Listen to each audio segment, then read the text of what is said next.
¿Por qué debo confesar mis pecados a un hombre pecador igual que yo? Esta pregunta debemos edificar a todos aquellos que no han sido bien edificados.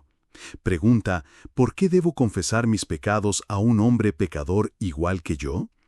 Utilizásemos a Levítico, Hebreo, Lucas y Juan.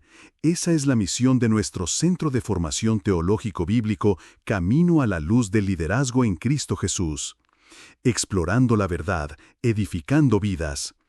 Aquí tienes una respuesta teológica bíblica bien fundamentada, acorde con la misión de nuestro Centro de Formación Teológico Bíblico Camino a la Luz del Liderazgo en Cristo Jesús, utilizando los libros de Levítico, Hebreos, Lucas y Juan, para responder a la pregunta, ¿por qué debo confesar mis pecados a un hombre pecador igual que yo? Respuesta desde la palabra de Dios. Es una pregunta profundamente humana y espiritual, que revela tanto el anhelo de perdón como la dificultad de entender por qué Dios ha establecido la confesión en el contexto comunitario. Aunque el sacerdote o el ministro es también un pecador, Dios ha escogido usar a hombres frágiles como instrumentos de su gracia y de su ministerio de reconciliación.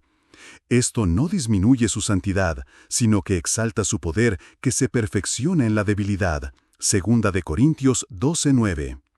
Veamos cómo las Escrituras nos iluminan. 1. Levítico, el sacerdocio como figura del perdón. En el Antiguo Testamento, Dios instituyó un sistema sacerdotal donde el pueblo debía confesar sus pecados ante el sacerdote, quien ofrecía sacrificios por ellos. Levítico 5:5, 19:22. El sacerdote no era perfecto, pero era ungido por Dios para representarle en el ámbito espiritual. Este sistema era una sombra de lo que Cristo cumpliría. Hebreos 10.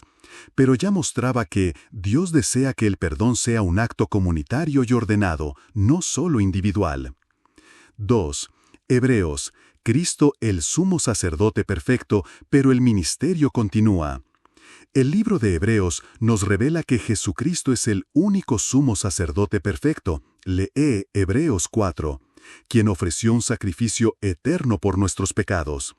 Sin embargo, el ministerio de reconciliación fue delegado a la Iglesia. Pablo dice, «Todo esto proviene de Dios, quien por medio de Cristo nos reconcilió consigo mismo y nos dio el ministerio de la reconciliación». Segunda de Corintios 5:18. Aunque Cristo es el único mediador, Primera de Timoteo 2:5, Él ha constituido a sus ministros como instrumentos visibles de ese perdón. 3. Lucas. Jesús da autoridad a sus discípulos. En Lucas 24:47, Jesús resucitado dice a sus discípulos, «Y que en su nombre se predicara el arrepentimiento y el perdón de pecados a todas las naciones». Este perdón no es abstracto, sino proclamado y aplicado mediante el ministerio de quienes Él envía. Jesús no solo perdonó personalmente, como en Lucas 7:48, sino que comisionó a sus seguidores para continuar esa obra. 4. Juan, la autoridad espiritual delegada. La escritura más clara está en Juan 20:21 al 23, después de la resurrección. Entonces Jesús les dijo otra vez, «Pasa a vosotros. Como el Padre me envió, así también os envío yo». Y habiendo dicho esto, sopló sobre ellos y les dijo, «Recibid el Espíritu Santo. A quienes les perdonéis los pecados, les son perdonados. A quienes se los retuviereis, les son retenidos». Aquí, Cristo transfiere una autoridad espiritual real a sus apóstoles, y por extensión, al ministerio de la Iglesia, para anunciar y aplicar el perdón en su nombre.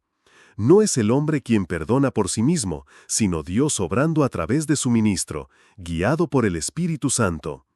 Conclusión. Confesar nuestros pecados a un ministro no es elevar al hombre, sino reconocer el orden que Dios ha establecido para la restauración espiritual. Como dice Santiago 5:16, «Confesad vuestras faltas unos a otros, y orad unos por otros, para que seáis sanados». El sacerdote o pastor es pecador, sí, pero es un instrumento ungido por Dios para anunciar el perdón, guiar al arrepentimiento y fortalecer la vida espiritual. Así como en Levítico el sacerdote no era perfecto, pero era necesario, hoy Dios sigue usando vasos frágiles para revelar su gloria. 2 Corintios 4:7.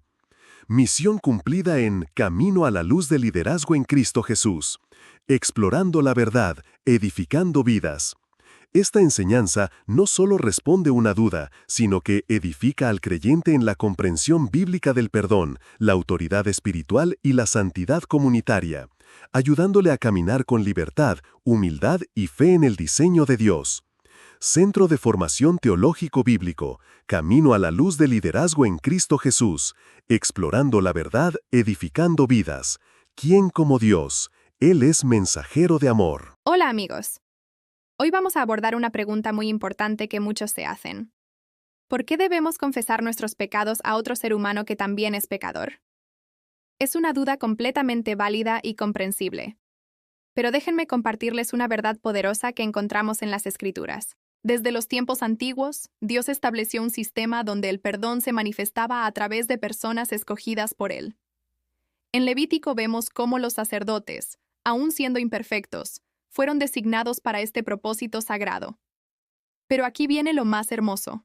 Jesús, nuestro perfecto sumo sacerdote, llevó este ministerio a su máxima expresión. ¿Y saben qué hizo después de resucitar? Les dio a sus discípulos una autoridad especial. En Juan 20 leemos sus palabras: «Como el Padre me envió, así también os envío yo. A quienes les perdonéis los pecados, les son perdonados». Esto no significa que el sacerdote o pastor tenga poder por sí mismo. Para nada. Es Dios obrando a través de ellos, usando vasos de barro para mostrar su gloria. Es como cuando vas al médico. El médico no te sana, pero es el instrumento que Dios usa para tu sanidad. La confesión ante un ministro no es elevar a un hombre, sino reconocer el orden que Dios estableció para nuestra restauración espiritual. Santiago 5:16 nos anima: «Confesad vuestras faltas unos a otros, y orad unos por otros para que seáis sanados». En nuestro Centro de Formación Teológico Bíblico, Camino a la Luz del Liderazgo en Cristo Jesús, creemos en explorar estas verdades bíblicas para edificar vidas. No es sobre religión, es sobre la sabiduría de Dios para nuestra sanidad espiritual. Si este mensaje te ha bendecido, no olvides compartirlo y suscribirte a nuestro canal. Juntos seguiremos descubriendo las verdades transformadoras de la palabra de Dios. Que el Señor les bendiga abundantemente. ¿Quién como Dios? Él es el mensajero de amor.